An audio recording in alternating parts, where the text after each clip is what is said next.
Un nouvel incendie a éclaté ce vendredi au niveau du marché du port.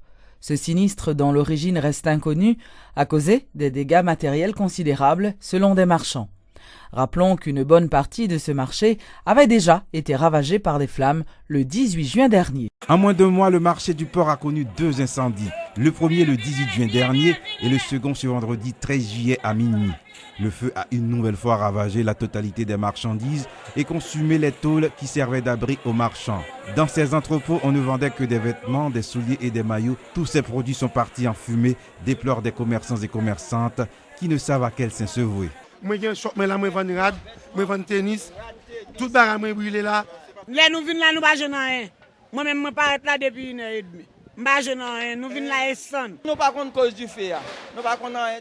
Les pompiers ont maîtrisé le feu, mais les causes de cet incendie demeurent jusqu'ici inconnues.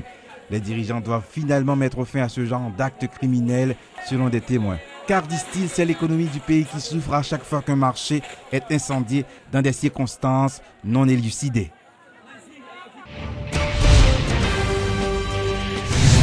Le ministre de la Justice, Jean-Renel Sanon, a demandé au doyen du tribunal de première instance de Port-au-Prince d'annuler la prestation de serment de Félix Léger et de Lamar Bélizaire en tant que juge instructeur.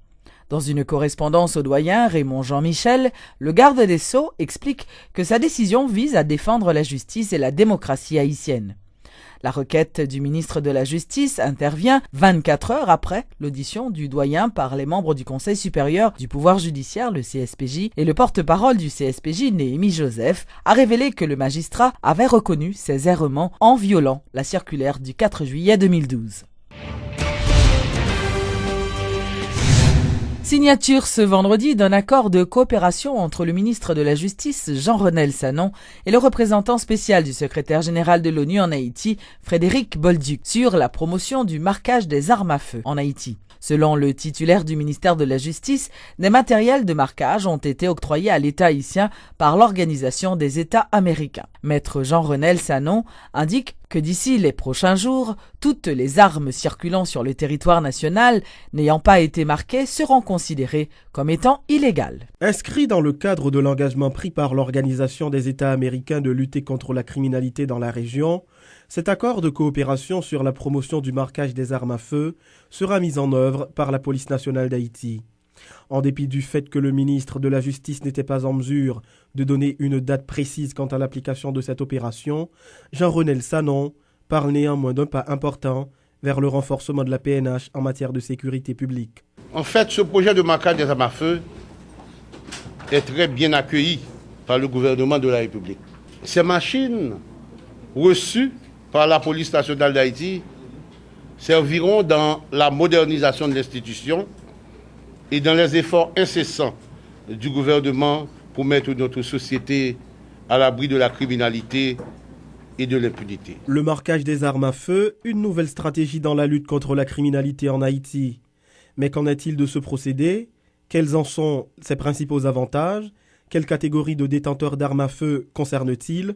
C'est pas fait de rapatriement, toutes les armes qui sont pour bien manquer. Il faut faire licence pour lui. Nous leur venir quand même obligé pour venir présenter, pour le marquer. On n'a pas lancé d'autres pour ça, pour venir pour marquer les armes manquées. C'est environ combien de machines nous gagnons? Non, c'est 2 machines pour le moment. Mais ce sont des machines qui font un fonctionnement assez rapide pour marquer plus que 1000 armes par jour. Qui nous entend démarrer avec l'opération marquage? Non, très prochainement. Les armes illégales. Non. Les armes illégales, la traité, j'ai la loi mandarisée. Aux propos du ministre de la Justice s'ajoutent ceux du représentant spécial du secrétaire général de l'OEA en Haïti. Frédéric Bolduc réitère la volonté de l'organisation hémisphérique de soutenir les autorités haïtiennes dans leurs efforts pour renforcer la sécurité des citoyens haïtiens. En fait, le marquage des armes à feu est aussi un pas essentiel, comme on le disait, mais de façon plus précise, pour assister les forces de l'ordre à pénaliser les violations. Quand les armes sont marquées, on peut aussi confisquer les armes illicites plus facilement et exiger des licences pour l'exportation. Et enfin, aussi renforcer les contrôles aux entrées et aux points de sortie du pays. Pour ce faire, la PNH recevra, comme l'a mentionné M. le ministre, des machines ultra performantes qui permettront de marquer des milliers d'armes de façon quasi quotidienne. Elle obtiendra également des bases de données permettant de tenir des registres fiables, le tout accompagné d'une formation connexe. De plus, le programme facilitera les échanges entre les autorités haïtiennes et celles d'autres pays. La signature de cet accord de coopération entre le gouvernement haïtien et l'OEA portant sur le marquage des armes à feu fait suite aux engagements pris précédemment par Haïti lors de la ratification de la Convention interaméricaine contre la fabrication et le trafic illicite d'armes à feu, de munitions, d'explosifs et de matériel connexe. La plateforme des syndicats d'enseignants plaide en faveur d'une augmentation salariale pour les professeurs. Les responsables de cette organisation syndicale se disent choqués par la déclaration faite par la ministre de l'économie qui avait annoncé qu'il n'y aura pas d'augmentation de salaire pour les policiers et les enseignants. Suivez donc les explications du professeur Georges Wilbert Franck de l'UNO. Il y a l'argent pour faire toute l'autre bagaille, mais pas l'argent pour payer enseignants bien, pas l'argent pour mettre matériel dans la salle de classe, pas l'argent pour construire des bâtiments qui adaptés à normes standards internationales pour faire éducation. Donc nous dénonçons comportement dédaigneux ça, comportement de mépris ça que le gouvernement à travers le ministre des Finances l'a affiché. Et nous croyons que ça sont déclarations de guerre que le gouvernement ça lui fait à secteur enseignant.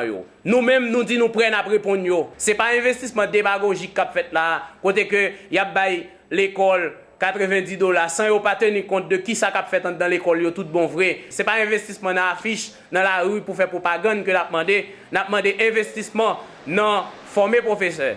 Investissement dans bail professeur un salaire qui pour permettre de vivre bien. Investissement dans l'élaboration de matériel didactique qui pour permettre que Timounio recevoir une éducation publique de qualité. C'est de investissement ça que nous avons parlé. Et l'État, à travers le gouvernement, a montré que il n'est pas intéressé à mode d'investissement ça. Le comité d'organisation du Carnaval des Fleurs s'est montré très optimiste en ce qui a trait aux retombées positives qu'Haïti pourrait bénéficier grâce à la réalisation de ce grand événement culturel. La vice-présidente du comité, Mme Josette Dargus, annonce que d'ores et déjà, les réservations pour venir à Port-au-Prince la semaine prochaine sont complètes. Elle précise également que des responsables caribéens du secteur touristique ont prévu d'assister à ce carnaval, considéré comme une expérience pilote. Alors c'est un événement de plus qui pourra montrer le vrai visage d'Haïti, qui pourra montrer Haïti avec la profondeur de sa culture, de ses traditions. Qui va également prouver à tous l'imaginaire, la créativité chez l'Haïtien. Parce que là, c'est tout un art qu'on va montrer. Parce que quand on vous dit carnaval des fleurs, ce ne seront pas les fleurs naturelles, ce seront des fleurs qui seront préparées par des artisans et des artistes.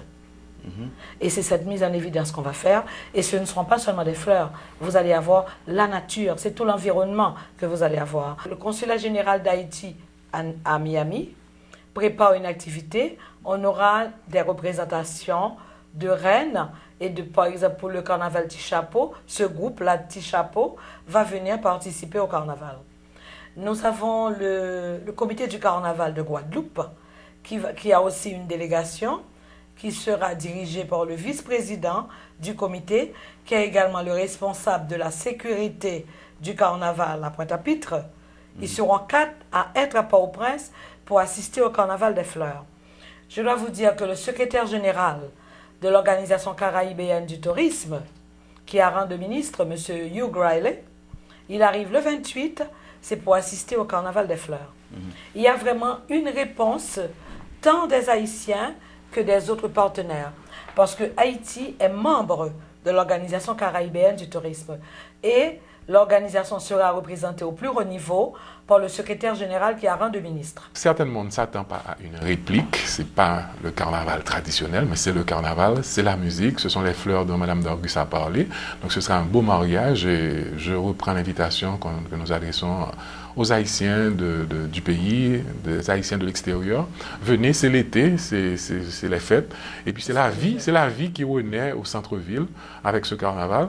Et si tout se passe bien, donc normalement on devrait avoir la répétition, la réplique de ce carnaval-là les années futures, et avec une possibilité pour que ceci représente une activité qui génère des revenus pour l'État haïtien dans le futur.